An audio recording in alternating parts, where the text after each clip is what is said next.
శివకుమార్ గారు నమస్తే అండి. మీరు మాట్లాడండి. ఇప్పుడు విన్నారు కదా, బీఆర్ఎస్ మాట్లాడింది, బీజేపీ మాట్లాడింది. సో మీరు ఏ విధంగా చూస్తారు? అదే విధంగా మనం చూసుకుంటే ఇప్పుడు బడ్జెట్కి సంబంధించి మరి లాస్ట్ టైం కేసీఆర్ అయితే వచ్చి వెళ్ళారు. జస్ట్ ఆ రోజు అంటే అదేదో మెరుపు తీగలాగా ఆ ఒక్కరోజే వచ్చి వెళ్ళారు కదా. మరి ఈ రోజు ఇప్పుడు వస్తారా, అటెండ్ అవుతారా? దీనికి సంబంధించి మరి బీఆర్ఎస్ వాళ్ళకైతే దిశానిర్దేశాలు చేశారు. 6 గ్యారంటీలకు సంబంధించి అయినా, లేకపోతే మిగతా ప్రభుత్వం చేస్తున్న తప్పులకు సంబంధించి అయినా, అదేవిధంగా అమలు చేయట్లేదు ఇచ్చిన హామీలు అన్నింటికి సంబంధించి అని చెప్పి, వీటన్నిటికీ సంబంధించి మనం గలం విప్పాలి అనేసి అని చెప్పి కేసీఆర్ దిశానిర్దేశం చేయడం జరిగింది. దీనికి మీరే విధంగా మాట్లాడతారు?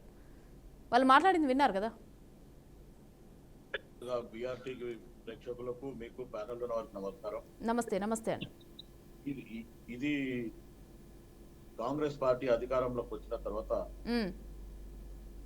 ఈ అసెంబ్లీ బడ్జెట్ ఏదైతే ప్రవేశపెడుతున్నారో, గతంలో కూడా కేసీఆర్ రావాలి, ఉద్యమ కాలం నుంచి మీకున్న అనుభవం కానీ, లేకపోతే 10 సంవత్సరాలు ముఖ్యమంత్రిగా చేసిన అనుభవాన్ని కూడా అసెంబ్లీలో మీరు అడ్వైజ్ చేయండి అనే రకంగా కూడా ముఖ్యమంత్రి రేవంత్ రెడ్డి గారు కానీ, కాంగ్రెస్ పార్టీ మంత్రులు కానీ చాలా మంది ఆయనని రమ్మనడం జరిగింది. కానీ ఈ రోజు వరకు కూడా కేసీఆర్ ఇంకా నేనే అధికారంలో ఉన్నా అనే ఒక ధీమాతోని, లేకపోతే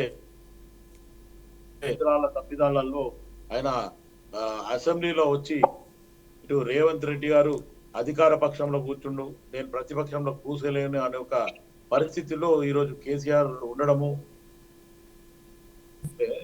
కేసీఆర్ కి అనుభవం ఉంది, మంచి వక్త లేకపోతే చాతుర్యం ఉంది, మాటల మాంత్రికుడు అనేది జనరల్ గా మనం అనుకున్న విధం. కానీ మొత్తానికి అసెంబ్లీలో ఏదైతే బడ్జెట్ సమావేశాలు అన్నప్పుడు ఖచ్చితంగా బడ్జెట్ మీద లేకపోతే ప్రజల సమస్యల మీద ఖచ్చితంగా చిత్తశుద్ధితోని వాళ్ళు వివరిస్తే బాగుంటది. కానీ మొత్తానికి గతంలో టిఆర్ఎస్ బిఆర్ఎస్ అధికారంలో ఉన్నప్పుడు అసెంబ్లీలో కూడా అదే పదజాలం వాడడం జరిగింది. మొన్న రీసెంట్లీ ఇప్పుడైతే కాంగ్రెస్ పార్టీ అధికారంలోకి వచ్చిన తర్వాత ఒక ఉందాగా భాష లేకుండా రేవంత్ రెడ్డి గారు ఓపెన్ గా ముఖ్యమంత్రి చేసిన తప్పులని వెనక్కి తీస్తాం, వీళ్ళు ఖచ్చితంగా వీళ్ళు చేసిన తప్పులు వీళ్ళు వినాలి, అవసరం అనుకుంటే అసెంబ్లీలో లోపలికి తాళం వేయండి, వీళ్ళు బయటికి పోకుండా అనేది స్పీకర్ గారికి కూడా చెప్పడం జరిగింది. కానీ ఈ రోజు వరకు కూడా వాళ్ళ ధోరణి మారలేదు. ఈ కేటీఆర్ గాని, హరీష్ రావు గాని, మిగతా వాళ్ళ టిఆర్ఎస్ బిఆర్ఎస్ నాయకులందరూ కూడా ఇంకా మేమే అధికారంలో ఉన్నాము, మాదే చలామణి అవుతుందనే ధోరణిలో గాని, అదే అహంకార ధోరణిలో ఉన్నారు. ఈరోజు కేసీఆర్ కు ఎవరు తీర్చలేదని కేటీఆర్ అంటాడు, హరీష్ రావు ఇంకొక మాట మాట్లాడతాడు. ఇది ఖచ్చితంగా ప్రజల సమస్య మీద లేకపోతే కాంగ్రెస్ పార్టీ ఇచ్చిన గ్యారంటీల మీద ప్రజలకు ఏవి వచ్చినాయి, ఏవి రాలేదు, ఇంకా ఎంత వచ్చేది ఉంది అనే రకంగా మాట్లాడాలి. నోటికి ఏదో వస్తే అది మాట్లాడడం, గతంలో మేము అది చేసినాము, మేము ఇది చేసినాం, గొప్పలు మీరు ఏది స్కీమ్లు చేసినా అంత స్కామ్లు ఉన్నాయి, మీరు ఏం చేసినా దాంట్లో మీ స్వలాభంకే ఎక్కువ చేసిన తప్ప ప్రజలను 29వ రాష్ట్రం తెలంగాణ రాష్ట్రాన్ని మొత్తానికి అప్పుల కుప్పలాగా అప్పుల రాష్ట్రం చేసింది అనేది కాంగ్రెస్ పార్టీ అధికారంలోకి రాగానే రివ్యూ మీటింగ్ చేసి అన్ని మంత్రిత్వ శాఖలో రివ్యూ మీటింగ్ చేసి చెప్పడం జరిగింది. ఈ రోజు ఏదైతే చేసిన అప్పులే శివకుమార్ గారు కేసీఆర్ భయపడుతున్నారు అని అనుకోవచ్చా? చెప్పండి. కేసీఆర్ భయపడుతున్నారు అని అనుకోవచ్చా? కేసీఆర్ భయపడుతుండనేది కంటే కూడా అహంకార ధోరణితో ఉన్నారండి.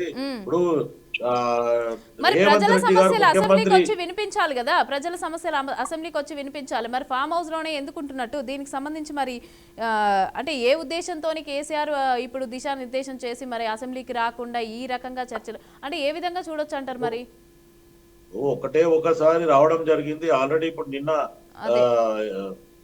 ఆయన మీద కంప్లైంట్ కూడా చేయడం జరిగింది. ఒకవేళ ప్రతిపక్ష నేతగా కనుక అసెంబ్లీకి రాకపోతే ఆయనకి ఏదైతే పారిశుద్ధం ఇస్తున్నారో బెనిఫిట్స్ ఇస్తున్నారో అవి కూడా ఆపాలని చెప్పి స్పీకర్ కి కూడా లెటర్ ఇవ్వడం జరిగింది. ఒకవేళ నిజంగా కూడా కేసీఆర్ కి అహంకార ధోరణి ఉంది, రేవంత్ రెడ్డి గారు ముఖ్యమంత్రి ఉంటూ ఆ హోదాలో కూర్చున్న దగ్గర నేను చూడలేను, ఓర్వలేని గుణం ఉంది అనుకుంటే ఆ ప్రతిపక్ష హోదా వాళ్ళ పార్టీలను ఇంకెవరికో ఇచ్చి ఆయన ఫామ్ హౌస్ లో పట్టుకోమని చెప్పండి, దానికి పెద్ద ఇబ్బంది లేదు.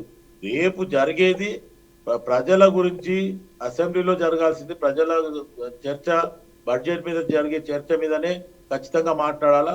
ఈరోజు ప్రజాధనం వృధా పోతుంది. నేను గతంలో ఆ రాజీవ్ యూత్ ఆర్గనైజేషన్ పేరు మీద కానీ లేకపోతే స్టేట్ యూత్ అవార్డీస్ ఆర్గనైజేషన్ మీద 20 సంవత్సరాల కింద రాజశేఖర రెడ్డి గారు ముఖ్యమంత్రి ఉన్నప్పుడు ఇవ్వడం జరిగింది. ఒక్క నిమిషానికి 8,000 రూపాయలు ఖర్చు అవుతుంది అసెంబ్లీలో.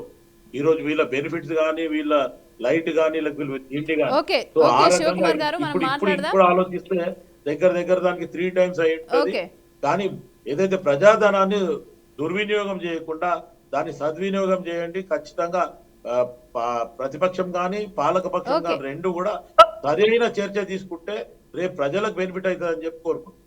ఓకే ఓకే శివకుమార్ గారు.